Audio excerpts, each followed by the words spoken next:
To adjust for 3D rotation, first, please check C-mount calibration box instead of autofocus.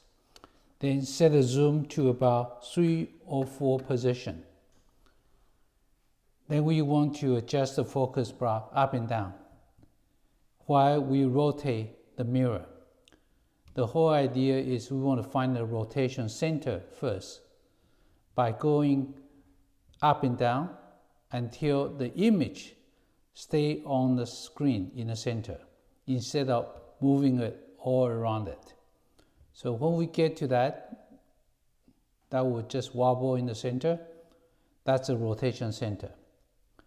Then we want to zoom out. It should be in focus. If not, we can turn on the continuous AF or autofocus.